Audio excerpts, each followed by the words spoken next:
Why, hello there, friends.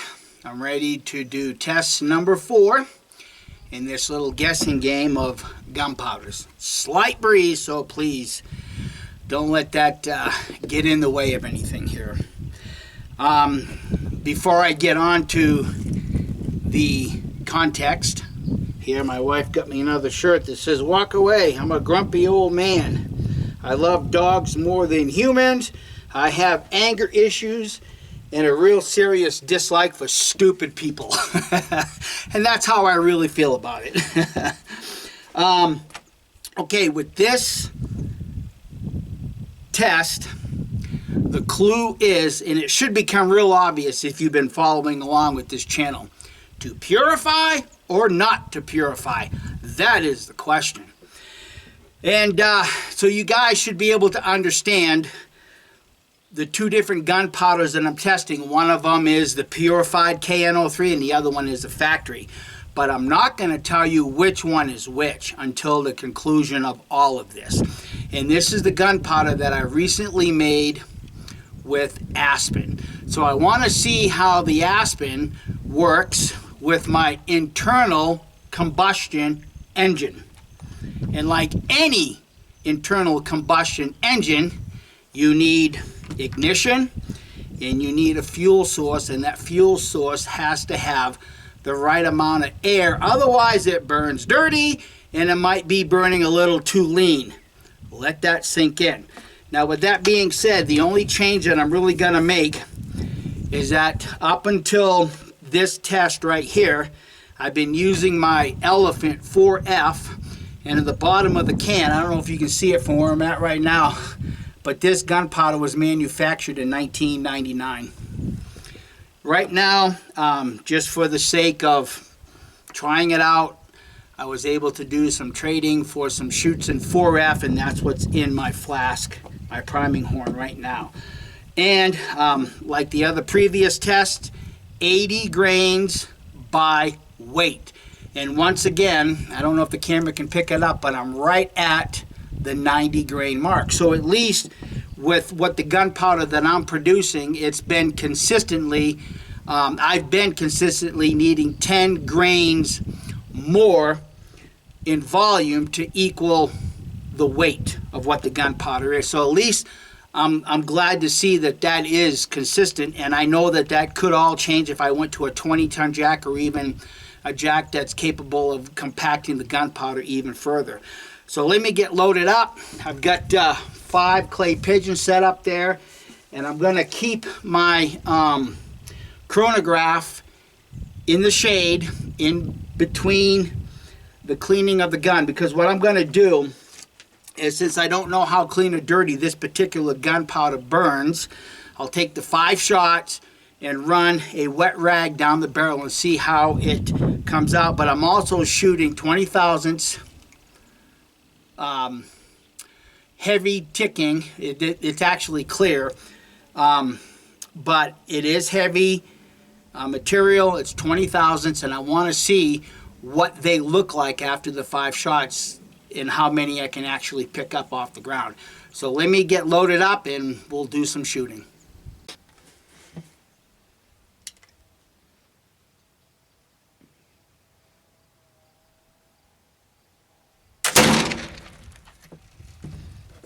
$17.77. That's pretty good.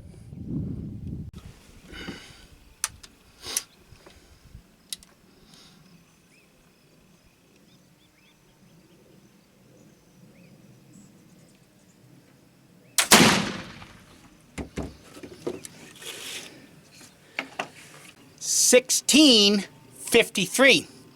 Quite a bit of difference.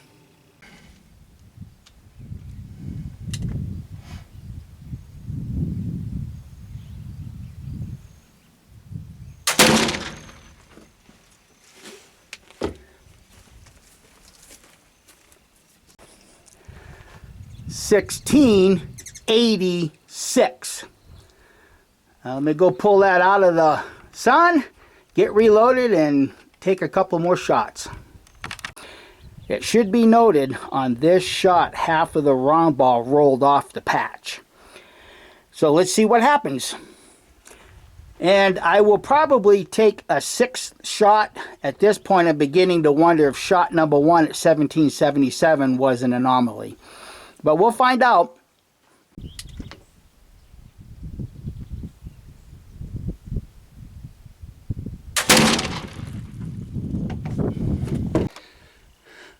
Can you guys read that? 2692. Man, that's some powerful gunpowder. At 80 grains. Yeah, right. I'm going to retake that, obviously. Okay, the last shot, I had the chronograph angled or tilted up to get that shadow off of the back sensor. This time I've tipped it a little forward. The shadow is just in front of that second sensor. So I don't know, maybe somebody knows better than I do. Would the tilting of the chronograph affect the numbers? Well, I'm about to find out.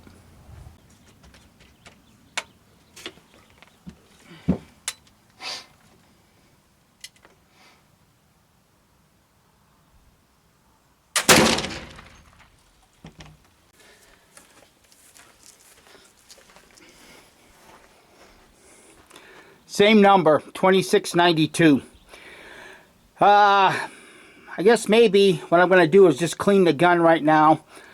Once again, bring the chronograph into the shade, see if it'll cool off enough to give me some numbers when I do these next 5 shots.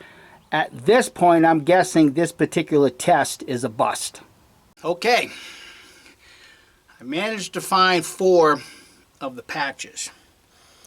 I'm going to show you the dirtiest one, and I'm almost willing to bet that this was the one that I called and said the ball rolled off half the patch, because that's pretty dirty, both sides.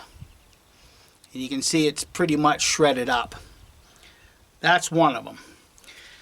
I found 3 that were pretty much shredded up. You can see that that would be the side, in my opinion, that would have sat on the powder.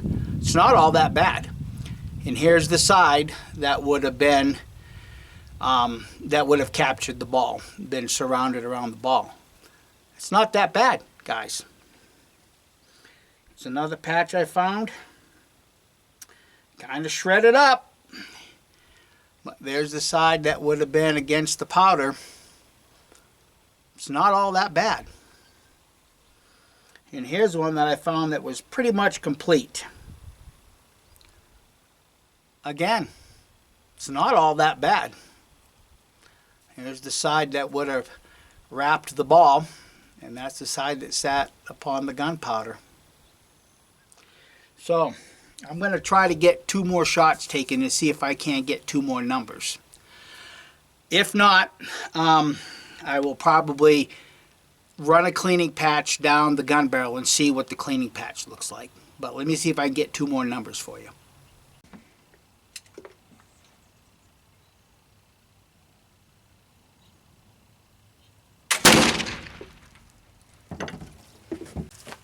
$15.94. Okay, I forgot to turn the camera on in that shot, but I got 1738. And there's your 1738. One thing that I have noticed, and I should pay more attention to it, is how much my rod's bouncing up, because that shot that I just got 1738, my rod was bouncing up quite a bit higher than some of the previous shots. That's my excuse, and I'm sticking to it. So let me go see if I can find those 2 patches and run a wet cleaning patch down the barrel, and we'll see how dirty it is after these few shots. Okay, I found those 2 patches. Here's one of them. It's not all that bad, guys, as far as I'm concerned. Someone may argue, but that's up to you. Here's the other one. It's not all that bad. Alright, so let me get a patch run down the barrel and we'll see what that looks like. So here's the first wet patch. It's wet, but you guys determine for yourselves whether that's excessively dirty or not. Let it dry out and the color is going to change. But I will tell you, from my shooting experience, using spit patches with this particular gunpowder, I have not noticed any loading difference.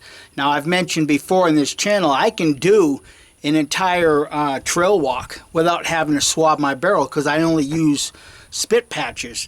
So based upon those experiences, I have not noticed any loading difference. Now, I will tell you, when I did my testing with the maple, I did notice some loading issues, even with the spit patch. But I'm going to leave that at that because that's part of the guessing game when I shot the maple. All right, I'm going to flip the patch over, run it down on this side, and see what it looks like. Okay, there's the second side. You know, based on what I've done in the past with the cottonwood, the choya, and some of the other gunpowders, it's not, in my opinion, it's not all that terribly bad. So I'm going to finish getting the rifle cleaned out, dry the barrel out, get it loaded up, and then we'll see if I can't continue testing these gunpowders.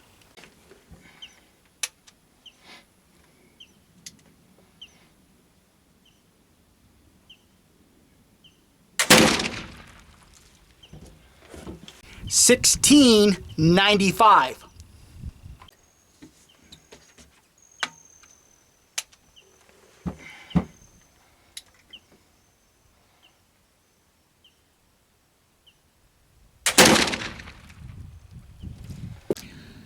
$17.89.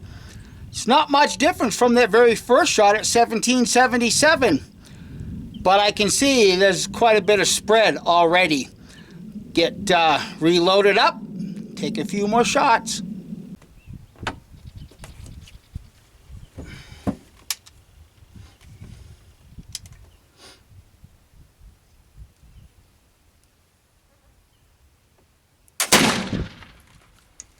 $16.89. Okay, all my targets are broken, so I'm just gonna shoot into the bank and get 2 recorded numbers.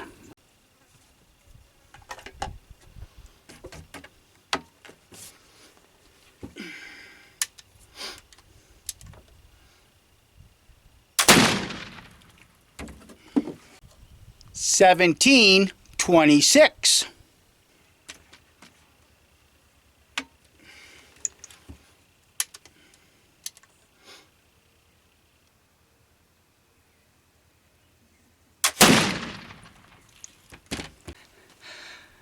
Now, to quote Paul Harrell, I recognize not all chronographs agree. Elevation and ambient temperature affect the numbers. 22, 22.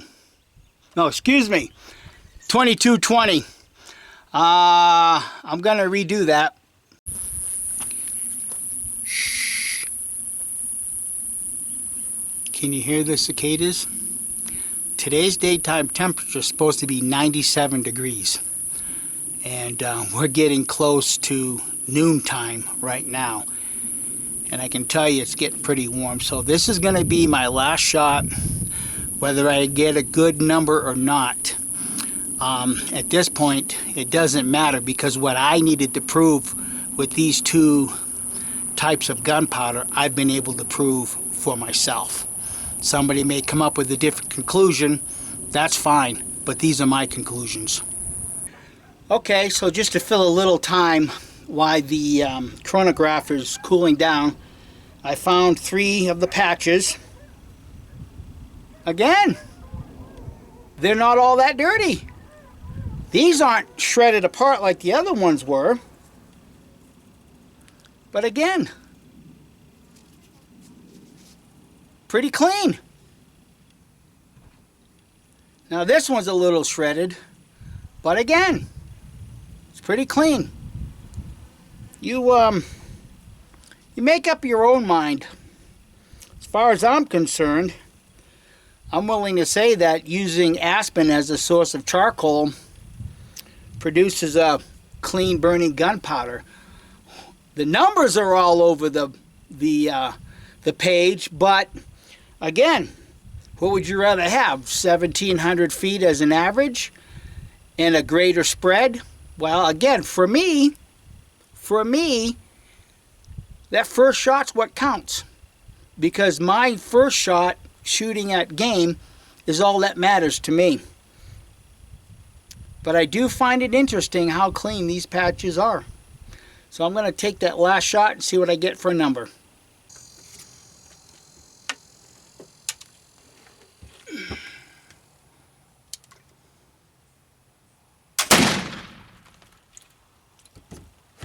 $16.84. Well, I found the patch. This is presumably the sixth one. Again, it's not really all that bad, guys. It's not all that bad. So I'm going to wet a few patches, and I'll show you the patches as I, presumably pull them out of the barrel. Hold on. Okay, just so that everybody will know and maybe understand, when I test these gunpowders to see how dirty or how clean they are, I take a wet patch, run it to the bottom, and I actually spin it around, and then I pull it out. Now, I don't know if that's how everyone else does it. There's no patch in this one, but that's how I do it. So, some of you might think, well, that's really dirty. Well, that's not too bad. I don't know how anyone else is doing it. I just do it. That's the way I've always done it. So here is patch number 1, patch number 2, patch number 3. Now, as you can tell, these patches are big, so when I do this, they're folded in half like that. Okay. So I'll show you the other side. The other side to that one. Oh, the gnats are getting horrible now. And the other side to that one. You guys decide for yourself. I'm of the mind that that's not really all that bad. Bearing in mind, this is after 6 shots, not just 3, 6 shots. And once again, here are the patches that I was able to recover. And this one here, I'm suspecting was... So my battery had died in the middle of recording the last scene, so I don't know what all got recorded. My neighbor came over and we had a very lengthy visit, very nice visit, but everything's kind of dried out since then. So this is what the patches look like now that they've been dried out. And quite honestly, they're really not all that bad. And here are the patches that I did recover in one group. Let me get these set out here. And with the exception of that one right there, these patches really are not all that bad, in my opinion, of course. Somebody may disagree. They're not as clean as Swiss, but as far as I'm concerned and for my purpose, they're clean enough. Then I've got my water here. I'm going to re-wet the patch and see if these, if the colors change all that much. We can get a good, a good idea of how dirty they actually were. So I've re-wet the patch, and if you can look closely, this corner is still dry. But on the initial cleaning, that's what the patches look like.